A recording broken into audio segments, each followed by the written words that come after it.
that played for me. That's like the coolest music I've had come out on in a long time. It's because here's how dumb I am, and I explained this the other night, and I'm so embarrassed. We were talking when Led Zeppelin was on the show about an influential guitar player named Django Reinhardt. Django Reinhardt. Yeah.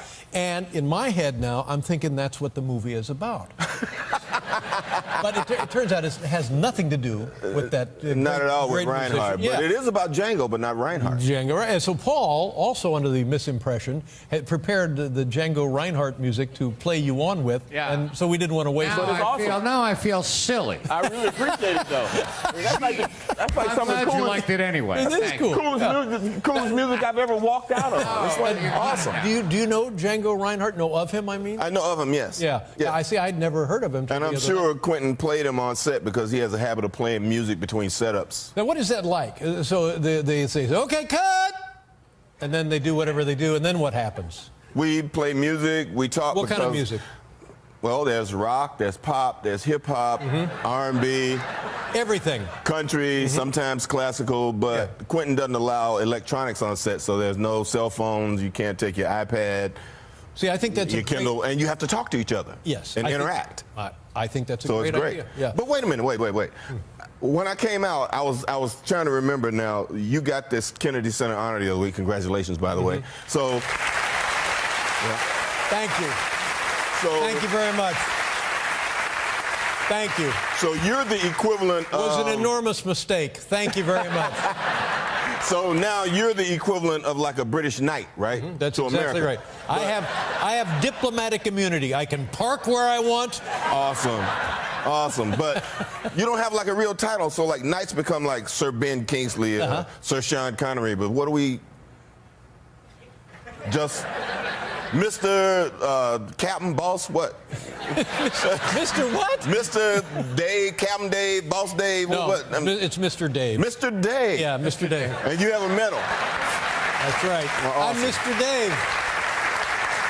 Well, I just want to welcome you to the titled group of people that I haven't been given a Kennedy Center honor or the Queen Knight, but I am a Jedi Knight.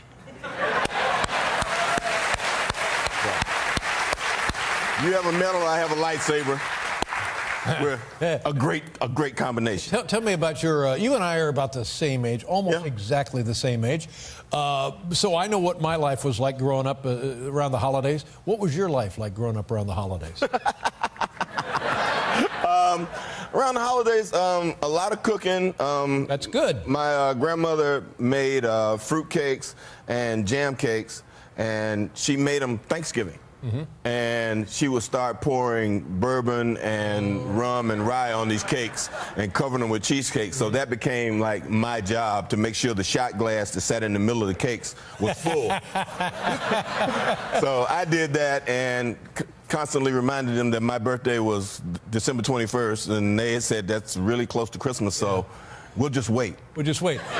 I've heard that story now from a lot of people who have that birthday Christmas deal, and you felt like it hurt you in terms of gathering presents. Oh, totally. Yeah, short change, big time. You were raised by your grandparents? My grandparents, my grandmother and grandfather. And how old were they when you were a kid? Were they really old or medium old? I thought they were old, but I guess, you know, they must have been mid-50s because my grandmother was really older than my grandfather. She was about 5 years older than my grandfather. And yeah, mid-50s, late 50s. And you got a work ethic from your grandfather, am I right about that? I had a work ethic from everybody who lived in my house. All the grown people in my house got and went to work every day. Yeah. So I thought that's what grown people did. Right. So consequently, when people say, well, why do you work so much? I said, I'm an adult. Why can't I go to work? That's right. Yeah. And it was great, though. From one parent to another parent, now this is valuable. Do I need to articulate this to my son or just keep going to work? Just keep going to work. He'll notice. He'll notice. He'll notice. You know?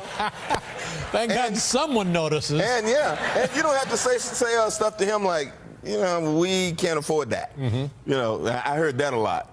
Because I would want things, or I would see people with things, and go, well, you can't have that. Yeah. Because we just can't afford to give you that. No, I heard that a lot from my parents. Not that we were poor, it's just that there was a limit to There's a limit to what they could give you. Now, what kind of position did you find yourself in with your kids? Did you say that to your kids, or did you say, sure, whatever you want, we'll get the truck up here?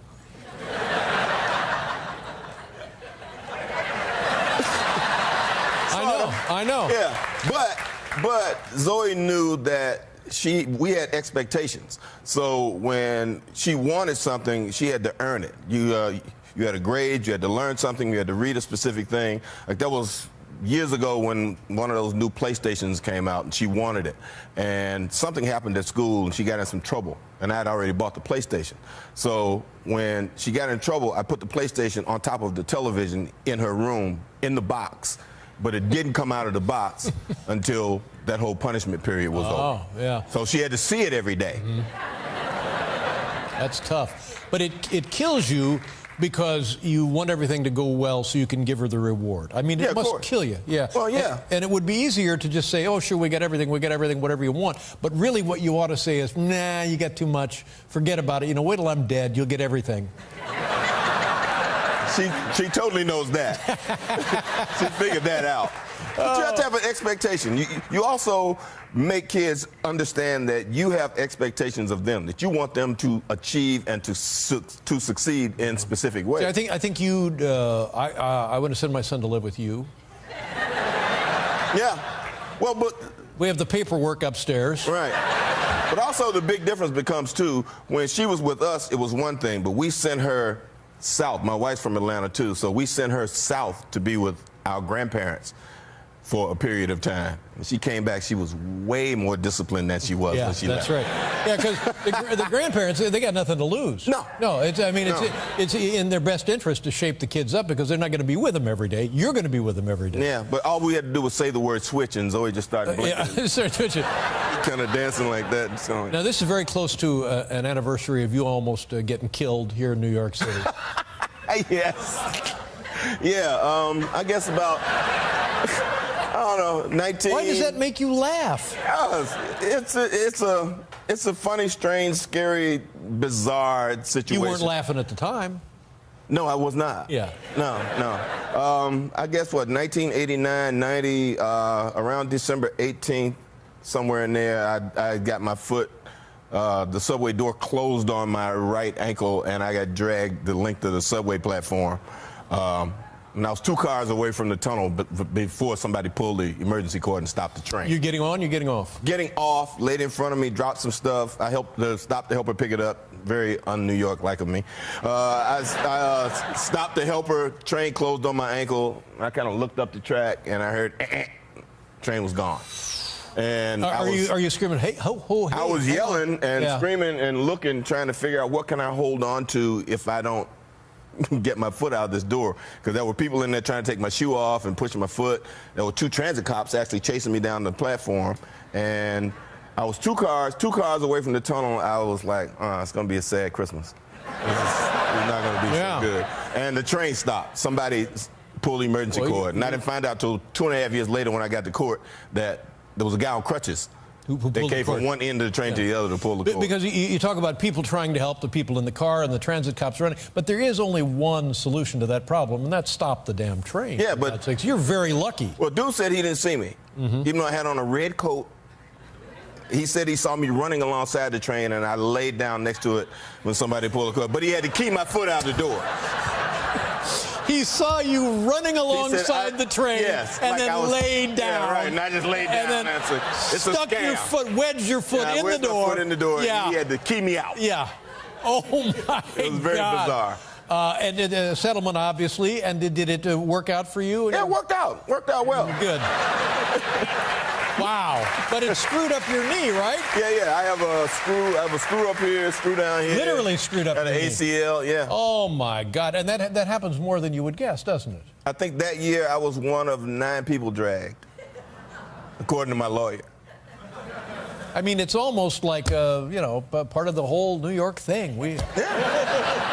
Hop on, we'll drag you. We'll drag you. But the thing of it was, you would have been clipped, and that would have been it. Because there was nothing to hold on to. You're looking down the tunnel. I was in the middle door of the last car, and there's literally nothing to grab hold of. And fortunately, I had a backpack on as I was being dragged and dodging poles as they were coming at me.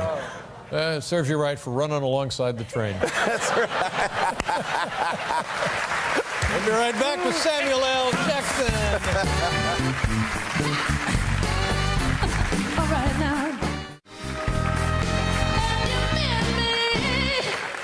Django Unchained, it's a sad story based on likely events during the slave years before the Civil War in this country? I think it's a pretty realistic depiction of what was happening during slavery and in Mississippi at the time. And you're not a good man. Am I right about that in the film? People might think so. I mean, when Quentin sent me the script, I read it and I called him back and said, so you really want me to be the most despised Negro in cinematic history? And he was like, yes. And I thought that would be a challenge for me since people like me so much. People do like you. You're quite likable. I'm going for it, so I went for it. And what is your role that causes or calls for such a hateful person? I am Leonardo DiCaprio's loyal slave. Some people would call him a house, but yes, I tend to think slavery's okay, and anybody that wants to change that has a problem with me.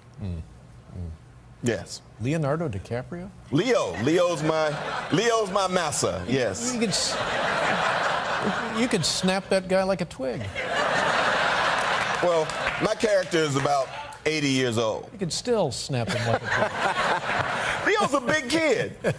Leo is not as small as people think. Leo's big and formidable.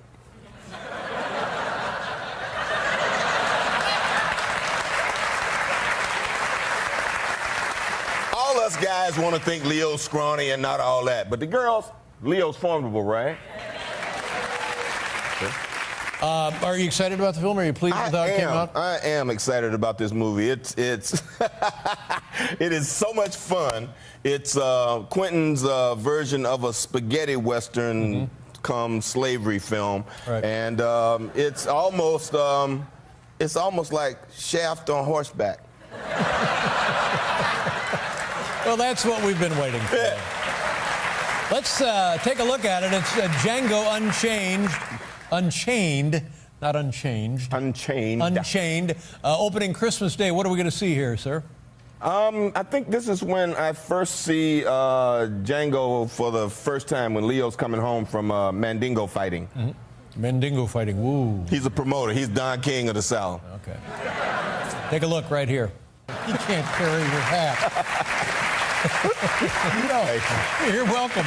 I mean it. Right there, you can see it even with it. Hi, welcome back. Now listen, good luck, Samuel, for the holidays. My best to your family. Thank you. We'll be sending Harry out the first of the year. Awesome. Yeah. It's Django Unchained, opening Christmas Day. Samuel L. Jackson, ladies and gentlemen. What's the L? Leroy. Leroy. We'll be right back with Carrie Brownstein and Fred Armisen.